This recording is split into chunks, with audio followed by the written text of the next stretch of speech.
We are reading from the Srimad Bhagavatam, 4th canto, chapter 28, verse 53, for those who like to follow.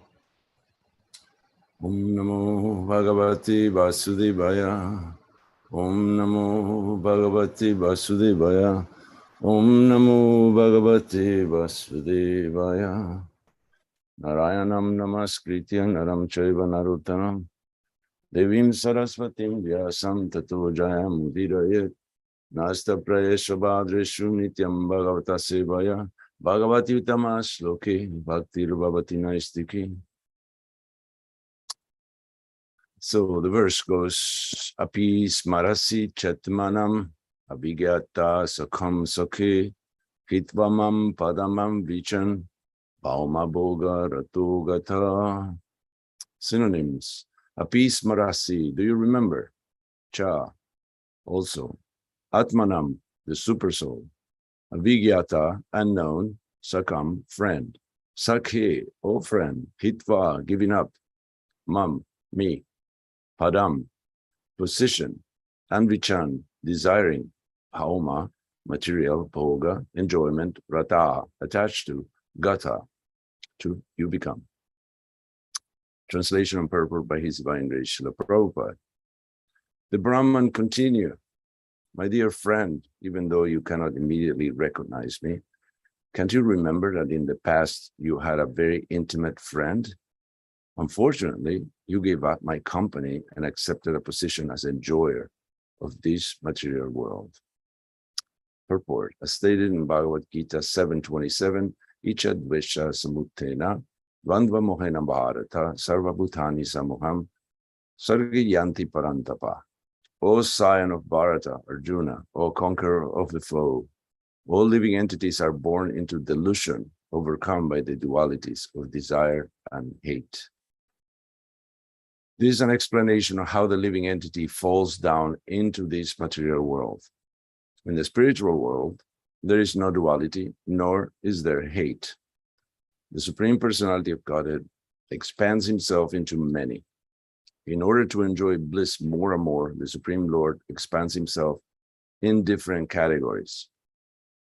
As mentioned in the Varaha Purana, he expands himself in Vishnu Tattva, the Swamsa expansion, and in his marginal potency, the Vibhinamsa, or the living entity. These expanded living entities are innumerable, just as the minute molecules of sunshine are innumerable expansions of the sun. The Vibhinamsa expansions, the marginal potencies of the Lord, are the living entities. When the living entities desire to enjoy themselves, they develop a consciousness of duality and come to hate the service of the Lord. In this way, the living entities fall into the material world. In the Prema Vivarta, it is said, Krishna Bahirmukha Hanya Bhoga Vanchakari Nikata Sta Mayatari Japati Adhari. The natural position of the living entity is to serve the Lord in a transcendental loving attitude. When the living entity wants to become Krishna himself or imitate Krishna, he falls down into the material world. Since Krishna is the Supreme Father, his affection for the living entity is eternal. When the living entity falls down into the material world, the Supreme Lord, through his Swamsa expansion, Paramatma, keeps company with the living entity. In this way, the living entity may someday return home, back to Godhead. By misusing his independence, the living entity falls down from the service of the Lord and takes a position in this material world as an enjoyer. That is to say, the living entity takes his position within a material body. Wanting to take a very exalted position, the living entity instead becomes entangled in a repetition of birth and death. He selects his position as a human being, a demigod, a cat, a dog, a tree, etc.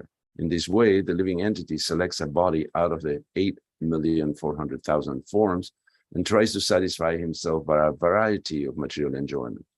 The Supersoul, however, does not like him to do this. Consequently, the Supersoul instructs him to surrender unto the Supreme Personality of Godhead. The Lord then takes charge of the living entity.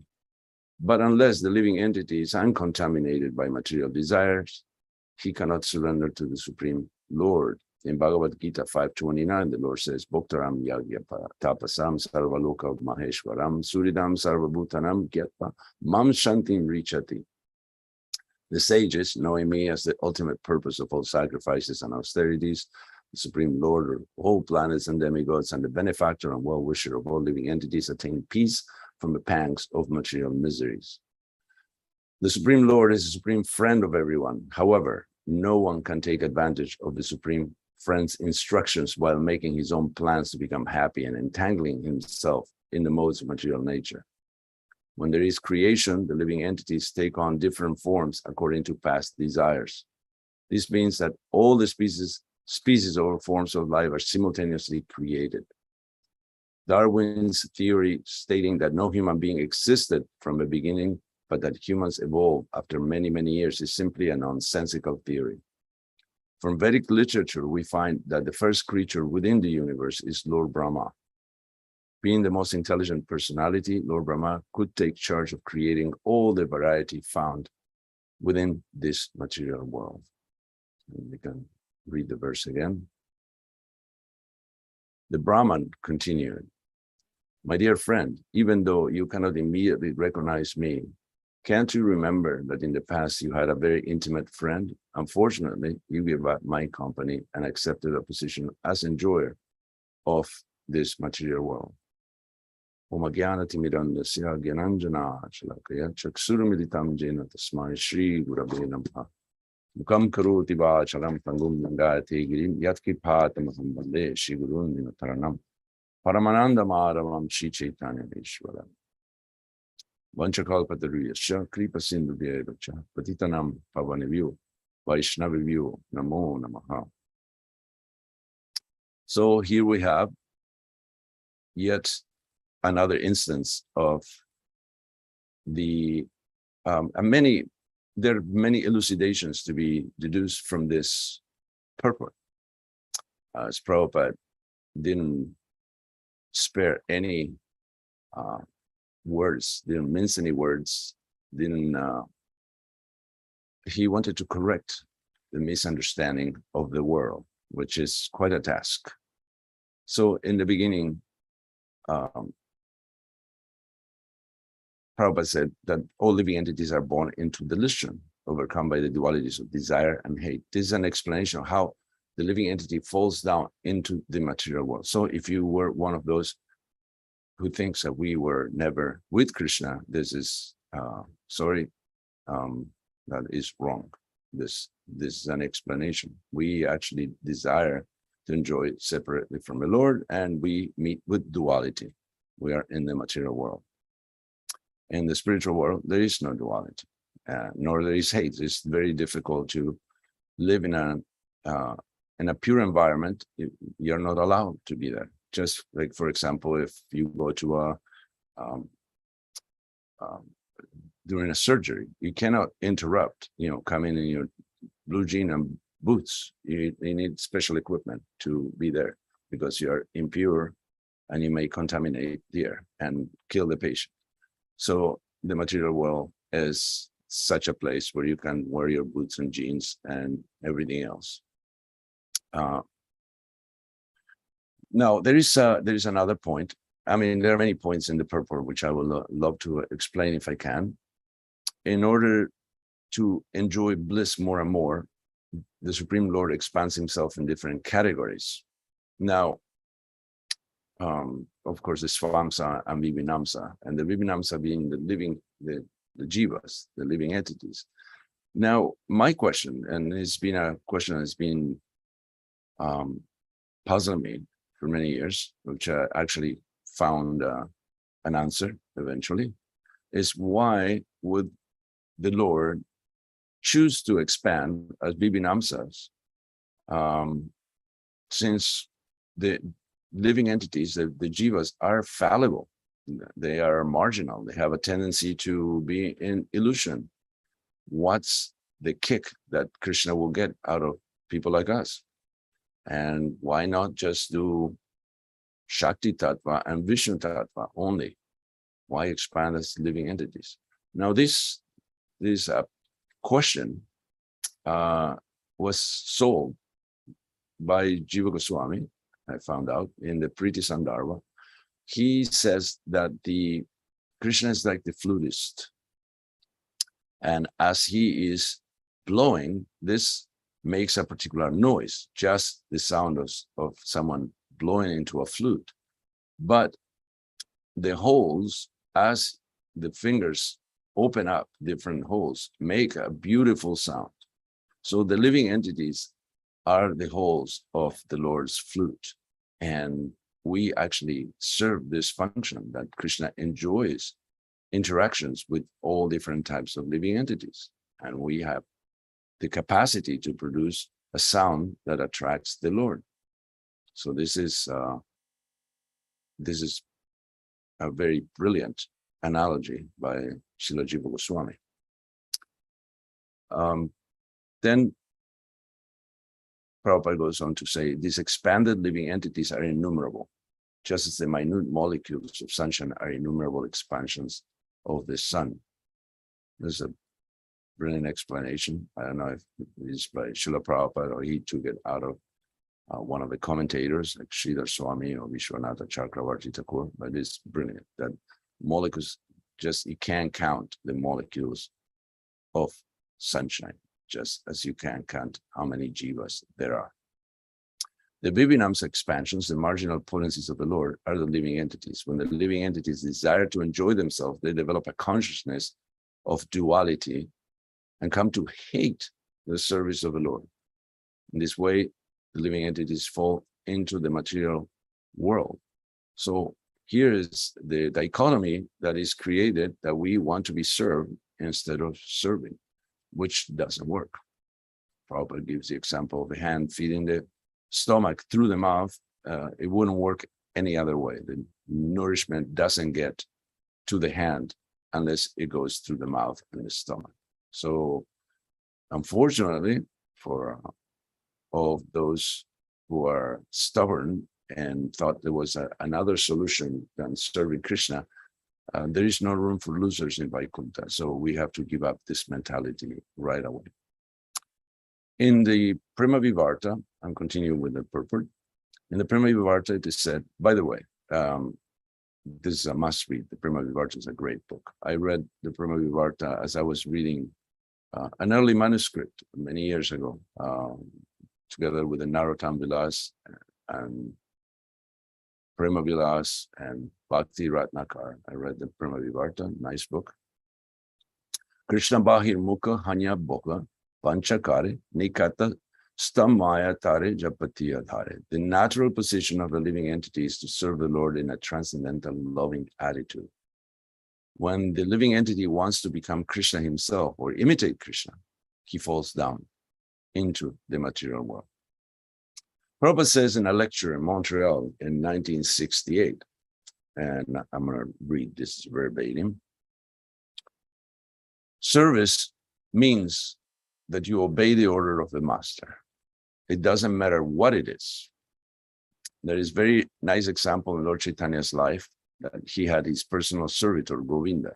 So after Lord Chaitanya would take prasadam, then Govinda would take. So one day, Lord Chaitanya, after taking prasadam, he lay down himself on the threshold.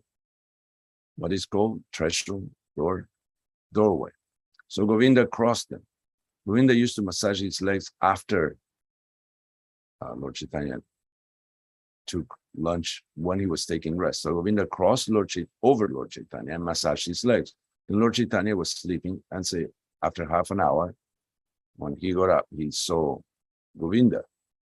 You have not taken your prasadam yet? No, sir. Why? I cannot go over you. You're lying down.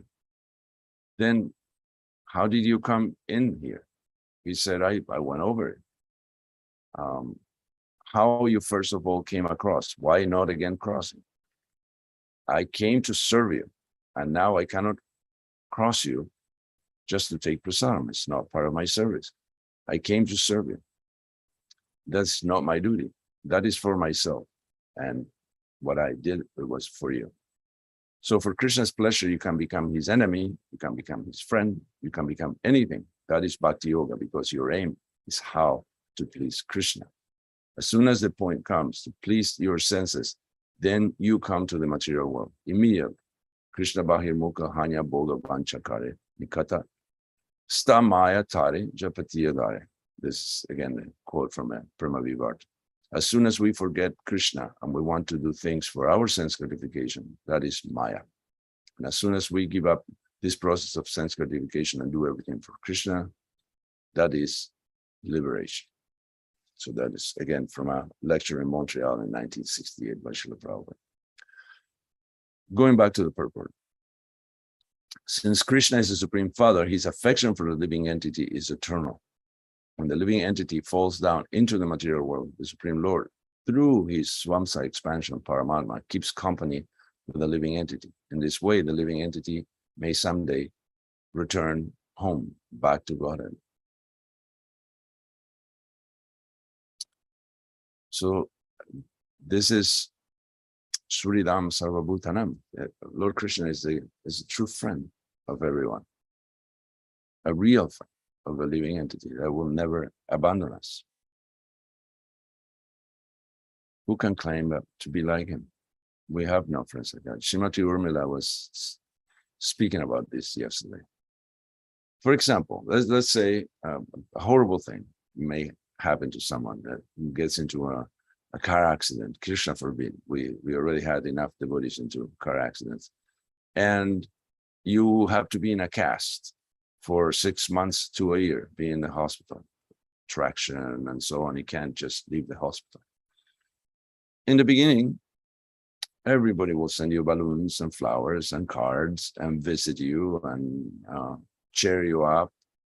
And eventually, this will trickle down to family and very, very rare friends. And after 6 months, just the parents, maybe the spouse, and the children every weekend. And after a year, what if it's 2 years? What if it is 3 years? You'll be actually getting to know the hospital staff a lot better than you know your family. But Krishna is not like that. Even though we disobey, we want to enjoy in an unnatural way, without the sanction, without the pleasure of Krishna, we leave the spiritual world and we take a material body. But Krishna doesn't leave us. We leave Krishna. We're trying to leave Krishna, but Krishna doesn't leave us. He continues as a Paramatma within the heart of the living entity in whatever form you take. Because of your desire, you will take a material form, material body, but Krishna doesn't abandon you. No matter what kind of body you're in, Krishna will accompany you and will always be looking for that faint spark of desire to go back to God, to serve Krishna again. So how can you get a friend like that will not give up on you no matter what? So back to the purport. By misusing his independence, the living entity falls down from the service of the Lord and takes a position in this material world as an enjoyer. That is to say, the living entity takes his position within a material body. So as soon as we want to enjoy without Krishna, there is a material body tailor-made for us, waiting in the dressing room of a lady's womb, or may not be a lady, maybe a ladybug. Many romanticize about pregnancy, practically everybody. So when we say the 4 miseries of the material world are birth, old age, disease, and death, that's the main problem of being here.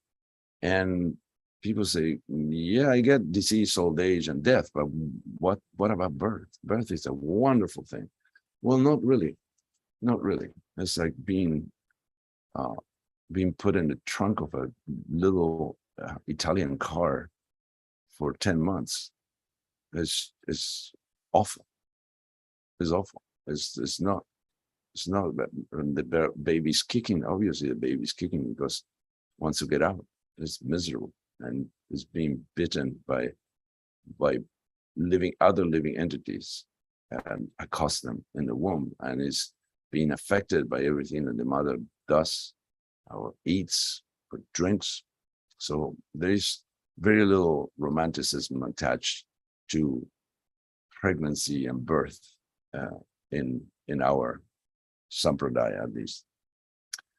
Wanted to take a very exalted position, the living entity instead becomes entangled in a repetition of birth and death. He selects his position as a human being, a demigod, a cat, a dog, a tree, etc. In this way, the living entity selects a body out of the 8,400,000 forms and tries to satisfy himself via a variety of material enjoyment. A selection means one may have the desire for a particular model of body that wants to take, but one's karma should be able to pay for it. So if you don't have the good karma to get the body that you want a demigod's body, but you only have enough good karma for the body of a dog. So that's what you get. And of course, a dog in America is usually a good thing. You get your own bed, you get your own food, you have a designer bowl with your name on it, and you get distilled water or spring water, even though a dog will be just as content drinking right out of the toilet bowl. And this is the body one gets. It depends on one's desire. We are already manufacturing our next body. We've been working on it tirelessly, and we will get that kind of body that we desire, but also that we can afford. So watch out. Better not to take any material bodies. The super soul, however, does not like him to do that. Yeah, doesn't like the living entity to just be selecting different bodies from the Amazon gallery of the material world. Consequently, the super soul instructs him to surrender under the Supreme Personality of Godhead. The Lord then takes charge of the living entity, but unless the living entity is uncontaminated by material desires, he cannot surrender to the Supreme Lord. Unfortunately, most of the inhabitants of the material world carry heavy luggage, like impurity and bad habits. So we may not see that, that you have so many attachments and things. Once Divya and I traveled to different European festivals and so on, and we decided, because we were going to be traveling for nearly 2 months, and in certain parts of Europe there's no coin-operated laundromats, and not everybody has a washing machine at home. We were staying with different devotees, so we decided, let's take whatever we need. So we are kind of self-contained, self-sufficient. So we took 2 large suitcases each. Oh goodness, was that a mistake? Especially when taking the Paris metro. There are no escalators in some of the stations, and they're very long and very deep tunnels and stairs going up and down. So I had to basically go up and down with each suitcase 4 times, and it was hell. So now we know, now we won't do it again. But the living entity doesn't learn that quickly. It's not that clear, because we think, oh, if I keep this, I'm gonna enjoy like anything. But this may drag you down. Let me give some. Let me think about some list, or some probably long list of impediments in the form of material attachments. For example, family. One may think, oh, my family is so nice, so good. That may be so, but are they helping your spiritual life? And how much attached are you? Are you attached because they are part and parcel of Krishna, and because they're helping you progress in spiritual life, and because you are able to influence them into practicing bhakti? Or you're attached because they're your blood. Lord Indra, the king of heaven, had trouble with this. He was cursed to become a pig, and when the management in heaven wasn't the same without him, Lord Brahma had to come personally. And Lord Indra said, no, I'm happy. I'm happy here with my big family. So even Lord Indra had trouble with attachment to family. Or, for example, one's image in society. I learned from some Korean students in Los Angeles at USC that Koreans buy cars that they cannot afford just because of the image. They actually buy cars that will actually take food off their table just because of the image. They need to protect their image. Or what other attachment? Occupation. For example, a video developer or an actor or an athlete, these are considered desirable jobs. Although their influence to change society for the best is dubious at best. They're just sudras. Just sudras.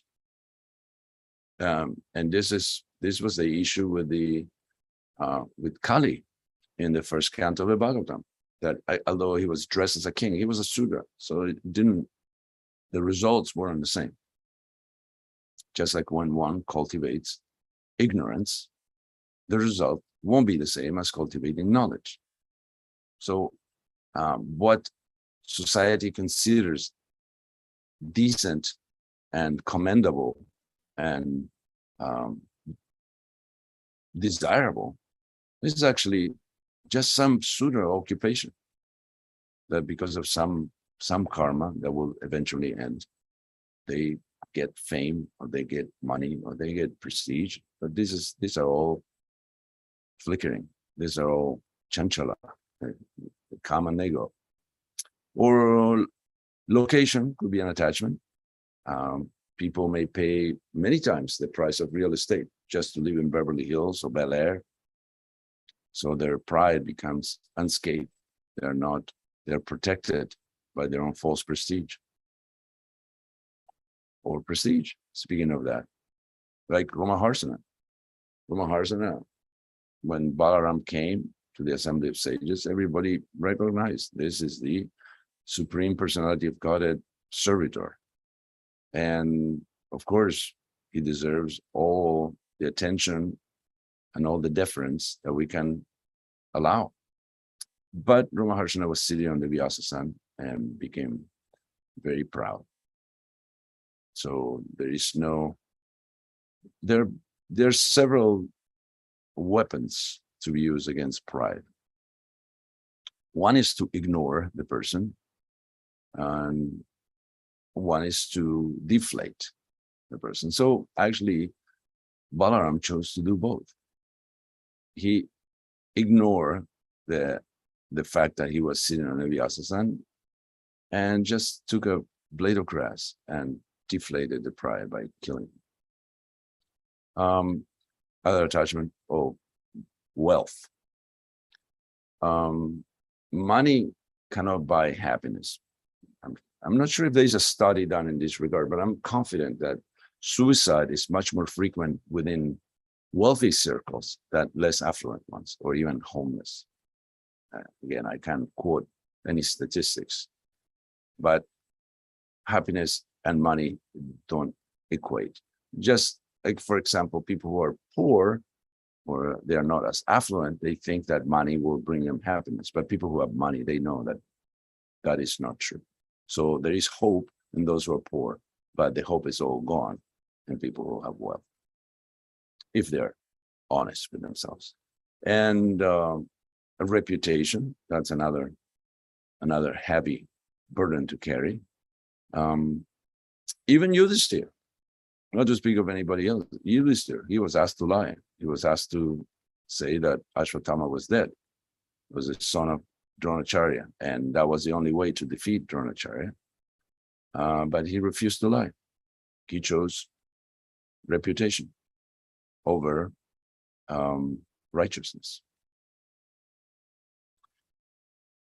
Prabhupada goes on to say that in Bhagavad Gita, the Lord says, Bhaktaram Jagya Patapasam Sarvaloka Maheshwaram Suridam Sarvabhutanam Gyatmamam Shantim Richati. The sages, knowing me as the ultimate purpose of all sacrifices and austerities, the supreme lord of all planets and demigods, and the benefactor and well-wisher of all living entities, attain peace from the pangs of material miseries. Prabhupada referred to this as the peace formula, and also reminded us that without peace, the chances of happiness, as Prabhupada would say, are zero. Took me a while to figure out what he was saying, but it means zero. So the chances of being happy without being peaceful are nil, none, zero. And you cannot be peaceful unless you understand that Krishna is supreme benefactor, supreme friend, controller. We have to remove ourselves from this false notion that we are any of that. The Supreme Lord is the supreme friend of everyone. However, no one can take advantage of the Supreme Friend's instructions while making his own plans to become happy and entangling himself in the modes of material nature. So we have to engage in the service of the spiritual master, who is a representative of the Supreme Lord. That's how Krishna wants it. So why not? We should follow the process. He's smarter, and he's the 3 O's: omniscient, omnipresent, and omnibenevolent, which means he wants our good. So his plans are usually better. By usually, I mean 100% of the time.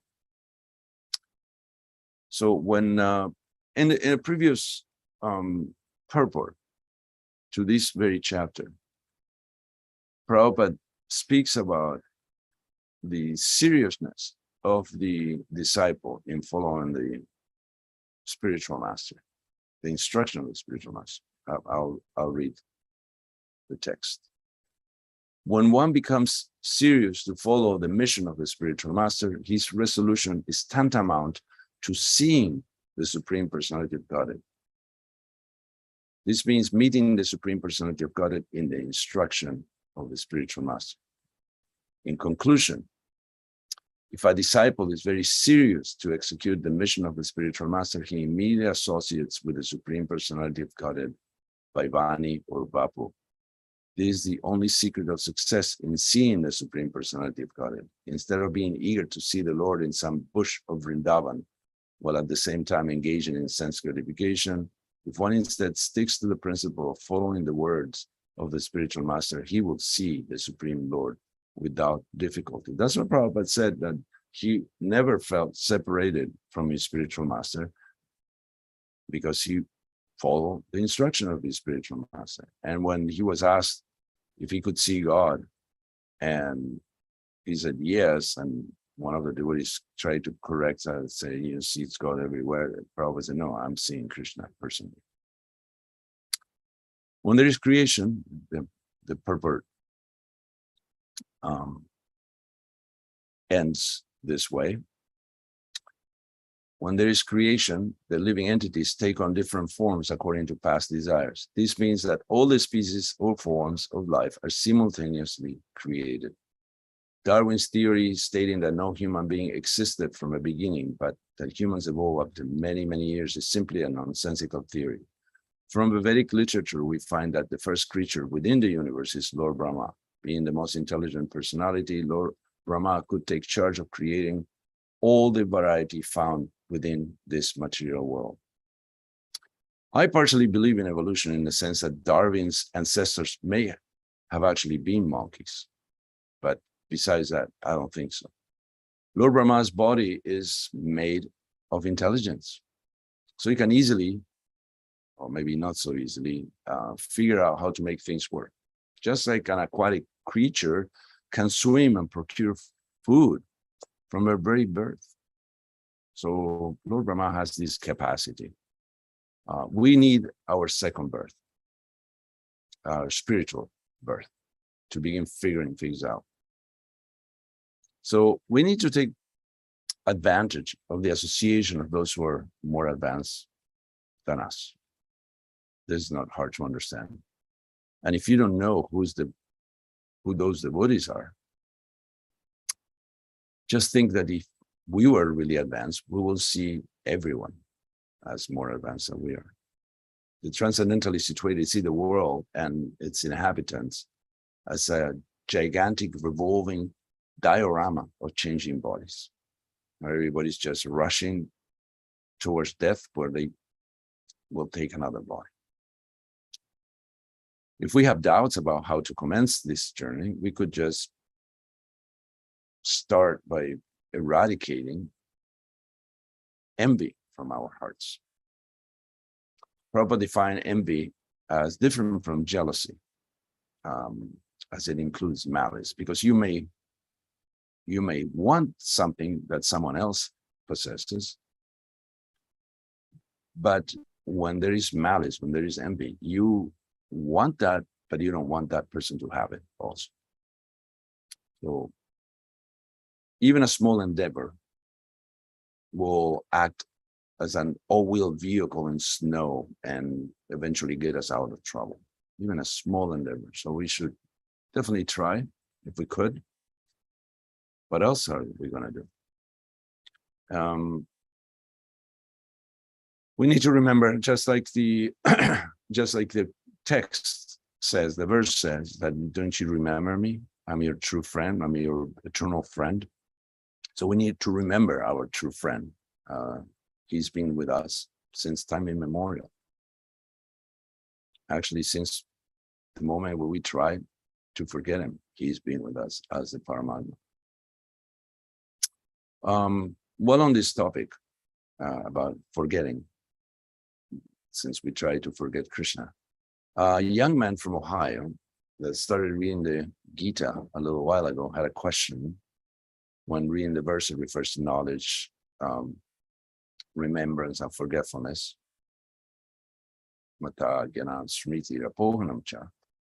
He understood the first two, but could not understand how, excuse me, Krishna could be identifiable as the one dispensing forgetfulness. So I'll read my reply. Hi, Tyler. It's been a while. I hope your spiritual life continues flourishing. People sometimes argue against reincarnation because in general, no one remembers their previous lives. This is an instance of forgetfulness that we should be thankful to Krishna for making it so. There are certainly enough family, friends, places of birth, and even political, sports teams, nationalistic attachments, traumas, tragedies, depressive times, illnesses, remembrances of good times in material consciousness, objects of sentimental value, etc., in one lifetime to impede our return back to Godhead. Imagine that multiplied by 1,000 or 1,000,000. Krishna kindly gives us forgetfulness so we can sleep at night and at the end of this life try to overcome whatever ballast we haven't tossed out, which in a single lifetime can make a hoarder blush with jealousy. There is a positive instruction as well as a negative one that we need to follow. Always remember Krishna and never forget him. So this is what forgetfulness does. Is a bad thing when you forget Krishna, but it's a good thing when you actually aren't able to remember more attachments that we don't need in order to live this material world. So I think this is enough. 7:45. It's a good time to stop. If there are any comments or questions, please feel free to chime in. Either unmute yourself or raise your virtual or real hand, and we go from there.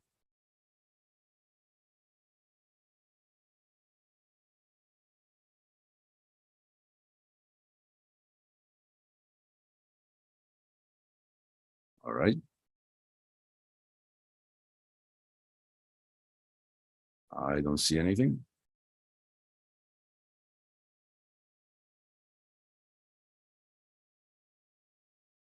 Well, thank you very much. And stay tuned for Urmila Devi tomorrow morning with more nectar from the Srimad Bhagavatam. Thank you, devotees. All glories to Srila Prabhupada, Grantaraj, Srimad Bhagavatam.